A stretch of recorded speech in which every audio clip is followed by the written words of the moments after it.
السلام علیکم ورحمۃ اللہ وبرکاتہ۔ برادران اسلام، بورا بنڈے میں ایک علاقہ ہے جس کا نام صفدر نگر ہے، جہاں تقریباً 90% آبادی مسلمانوں کی ہے۔ ان میں اکثریت پسماندہ ہے اور روزانہ کی مزدوری پر اپنا گزارا کرتی ہے۔ مساجد کی کمی کی وجہ سے لوگ دین سے دور ہیں اور نمازوں سے دور ہے، بچے مکتب کی تعلیم سے دور ہے۔ الحمدللہ علاقے کے چند لوگ مساجد کی کمی کو دور کرنے کے لیے 100 گز زمین 41,75,000 روپے میں خریدے ہیں، جس کا بیانہ 5 لاکھ روپے بطور قرض لے کر دیا گیا ہے۔ 3 ماہ کی مدت میں باقی 36,75,000 روپے دینا ہے۔ لہذا آپ حضرات سے گزارش ہے کہ اس کار خیر کی کامیابی کے لیے دعا فرمائیں، نیز اپنے اور اپنے مرحومین کے لیے ثواب کی نیت سے زیادہ تعاون بھی فرمائیں۔ 1 گز کی قیمت کے ذریعے سے یا 1 اسکوائر فٹ کی قیمت کے ذریعے سے یا 1 مسلح کی قیمت کے ذریعے سے تعاون فرمائیں اور رابطے کے لیے ان نمبرات پر فون کریں۔ ضروریات دین یعنی دین کی وہ باتیں جو قطعی طور پر قرآن اور حدیث سے ثابت ہو اور جن کے بارے میں ہر مسلمان کو یقینی طور پر معلوم ہو کہ یہ دین کا حصہ ہے، ان باتوں کو تسلیم کرنا۔ اگر ان باتوں میں سے کسی ایک بات کا بھی آدمی انکار کرتا ہے تو وہ اسلام سے خارج ہو جاتا ہے، وہ اسلام سے نکل جاتا ہے، اسلام سے باہر ہو جاتا ہے۔ مثال کے طور پر اللہ تعالیٰ کا ایک ہونا، توحید۔ ہر مسلمان کو معلوم ہے کہ اللہ وحدہ لا شریک ہے، کوئی اس کا 2 خداؤں کو 3 خداؤں کو کوئی مسلمان نہیں مانتا۔ یا یہ ہے کہ کعبۃ اللہ مسلمانوں کا قبلہ ہے۔ آپ کسی بھی مسلمان سے پوچھئے کہ تمہارا قبلہ کہاں ہے تو وہ کہے گا کعبۃ اللہ ہے جو سعودی عرب میں واقع ہے۔ یا اسی طرح تمہارے نبی کون ہے؟ حضرت محمد صلی اللہ علیہ وسلم، یعنی اللہ کے رسول صلی اللہ علیہ وسلم کا آخری نبی ہونا۔ 5 نمازیں پڑھنا، مسلمان دن میں 5 مرتبہ نماز پڑھتے ہیں۔ تو اب کوئی آدمی اگر ان باتوں میں سے کسی ایک بات کا انکار کرتا ہے، چاہے جیسے 5 نمازیں ہیں، 5 نمازوں میں سے فجر کی نماز کا انکار کرتا ہے کہ فجر کی نماز نہیں ہے اسلام میں، تو ایسی بات کا انکار کرنے والا مسلمان باقی نہیں رہتا۔ یا اللہ کی توحید کا انکار کرتا ہے یا رسول اللہ صلی اللہ علیہ وسلم کے آخری نبی ہونے کا انکار کرتا ہے تو ایسا شخص مسلمان باقی نہیں رہے گا۔ تو میرے بھائیوں، بزرگوں اور دوستوں، اس کو خاص اصطلاح میں، خاص ورڈ میں جو ہے ضروریات دین کہتے ہیں۔ ضروریات دین کیا ہے؟ یہ 3 چیزوں سے ثابت ہوتے ہیں۔ قرآن مجید سے ثابت ہونا، جیسے توحید، رسالت، آخرت۔ توحید، رسالت، آخرت یہ قرآن مجید سے ثابت ہے۔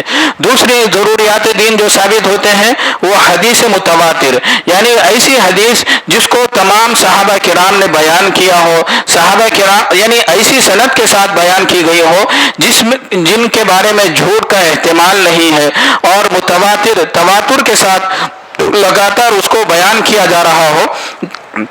جیسے مسواک ہے، مسواک کرنا یہ حدیث سے ثابت ہے۔ اگرچہ کہ کوئی آدمی اپنی کوتاہی کی وجہ سے، اپنی بے عملی کی وجہ سے مسواک نہیں کرتا ہے، وہ الگ بات ہے، لیکن اگر کوئی آدمی یہ کہہ دے کہ مسواک اسلام میں نہیں ہے یا مسواک دین کا حصہ نہیں ہے، مسواک کی شریعت میں کوئی حیثیت نہیں ہے، تو چونکہ یہ حدیث سے ثابت ہے، حدیث متواتر سے ثابت ہے، جو بڑے درجے کی حدیث ہے، اس حدیث سے ثابت ہے، اس لیے اس کا انکار کرنے سے آدمی مسلمان باقی نہیں رہتا، دائرے اسلام سے خارج ہو جاتا ہے۔ اور اسی طرح نماز ہے، نماز کا حکم تو قرآن مجید میں دیا گیا، اقیم الصلاۃ، نماز قائم کرو، لیکن نمازوں کی جو رکعتیں ہیں، جیسے مغرب کی 3 رکعت ہے، فجر کی 2 رکعت ہے، عشاء کی 4 رکعت ہے، یہ رکعتوں کا جو ثبوت ہے یہ احادیث سے ثبوت ہے۔ اب ایک آدمی یہ کہتا ہے کہ میں عشاء کی 4 رکعت نہیں مانتا ہوں، میں عشاء کی صرف 2 رکعت ہی پڑھوں گا اور 2 رکعت ہی نماز ہے عشاء کی، تو یہ رکعتوں کا انکار جو کر رہا ہے یہ دراصل حدیث کا انکار کر رہا ہے، اس لیے اب یہ مسلمان باقی نہیں رہے گا، دائرے اسلام سے خارج ہو جائے گا۔ تو ایک وہ چیز ہے جو قرآن اور حدیث سے، قرآن مجید سے ثابت ہے، توحید، رسالت، آخرت۔ اگر آدمی توحید کا انکار کرتا ہے، رسالت کا انکار کرتا ہے، آخرت یعنی قیامت کا انکار کرتا ہے، یہ کہتا ہے کہ قیامت وامت کوئی چیز نہیں ہے، مرنا ہے اور مر کر مٹی میں رل مل جانا ہے، کوئی آخرت میں کوئی جواب دینا نہیں ہے، حشر نشر کوئی خبر کا کوئی عذاب نہیں ہے، اگر ایسی باتیں کہتا ہے تو پھر ایسا شخص مسلمان باقی نہیں رہے گا، دائرے اسلام سے خارج ہو جائے گا۔ اسی طرح مسواک اگرچہ کہ سنت ہے، مسنون ہے، لیکن وہ جو جس درجے سے جس لیول کا ثبوت ہے، جس لیول سے وہ ثابت ہے، اگر وہ اس کا انکار کرتا ہے تو پھر وہ مسلمان باقی نہیں رہے گا۔ اسی طرح نمازوں کی رکعتوں کی تعداد کا مسئلہ ہے، تو ایک آدمی نماز کو تو مانتا ہے کہ بھائی فجر کی نماز ہے، ظہر کی نماز ہے، عصر کی نماز ہے، لیکن جب نمازوں کی رکعتوں کی تعداد کی بات آتی ہے تو وہ یہ کہتا ہے کہ نہیں، فجر کی 2 رکعت نہیں ہے، 4 رکعت ہے، ظہر کی 4 رکعت نہیں ہے، 2 رکعت ہے۔ رکعتوں کی تعداد کے بارے میں اگر وہ غلط عقیدہ رکھتا ہے، غلط نظریہ رکھتا ہے، تو پھر وہ مسلمان باقی نہیں رہے گا، دائرہ اسلام سے خارج ہو جائے گا۔ آخری بات جو ہے یعنی ضروریات دین میں سے وہ یہ ہے کہ پوری امت کے اجماع سے ثابت ہونا، یعنی پوری امت کا اتفاق ہونا۔ جیسے حضرت ابو بکر رضی اللہ عنہ کا خلافت، رسول اللہ صلی اللہ علیہ وسلم دنیا سے پردہ فرما جانے کے بعد تمام صحابہ کرام نے مل کر حضرت ابو بکر رضی اللہ عنہ کو اپنا خلیفہ منتخب کیا اور آپ کے ہاتھ پر بیعت کی۔ اگر کوئی آدمی حضرت ابو بکر رضی اللہ عنہ کی خلافت کا آپ کو خلیفہ ماننے سے انکار کرتا ہے، آپ کو خلیفہ تسلیم نہیں کرتا، تو پھر وہ مسلمان باقی نہیں رہے گا، دائرہ اسلام سے خارج ہو جائے گا۔ تو یہ دوسری بات میں نے آپ حضرات کے سامنے رکھی ہے کہ یعنی ضروریات دین میں سے کسی ایک بات کا انکار کرنا، کسی ایک بات کا بھی آدمی انکار کرتا ہے تو وہ مسلمان باقی نہیں رہے گا، دائرہ اسلام سے خارج ہو جائے گا۔ یہاں ایک وضاحت اور بھی ضروری ہے، وہ وضاحت یہ ہے کہ دیکھیے انکار کرنے کی 2 صورتیں ہیں، انکار کرنے کی 2 صورتیں ہیں۔ ایک صورت یہ ہے کہ سرے سے انکار کر دینا، دوسرا یہ ہے کہ اس میں تعویل کرنا، اس میں تحریف کرنا۔ جیسے مثال کے طور پر ایک آدمی قرآن مجید کو سرے سے آسمانی کتاب نہیں مانتا ہے، یہ کہتا ہے کہ قرآن مجید اللہ تعالیٰ کی کتاب نہیں ہوتی اور اللہ تعالیٰ کی طرف سے نازل نہیں کی گئی، رسول اللہ صلی اللہ علیہ وسلم پر نازل نہیں کی گئی، سرے سے قرآن مجید کا انکار کر دیتا ہے، بالکلیہ انکار کر دیتا ہے، تو یہ شخص مسلمان باقی نہیں رہے گا۔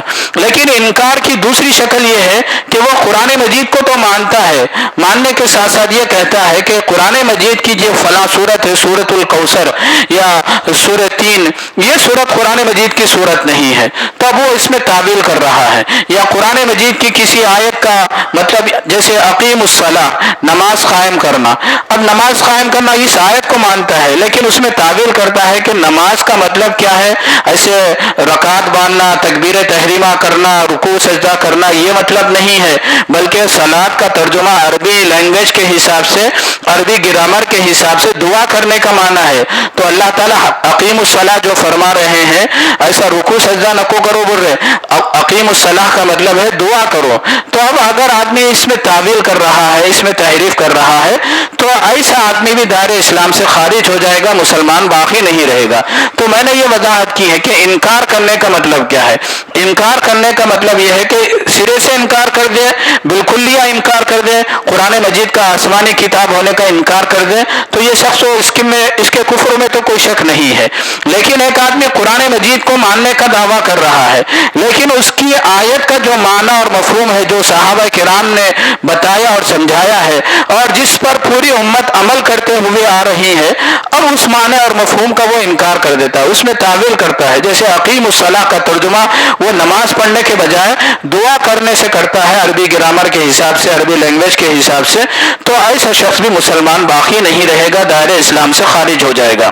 Umar enterprises wholesale kirana and general store. ہمارے پاس ماہانہ راشن ہول سیل قیمت پر دستیاب ہے۔ شادی، ولیمہ یا کسی بھی دعوت کے لیے معیاری اور شاندار کوالٹی کے سامان ہول سیل ریٹ پر دستیاب ہے۔ ہمارا پتہ یاد رکھے، مادنا پیٹ مارکیٹ نزدیک مسجد محمدیہ۔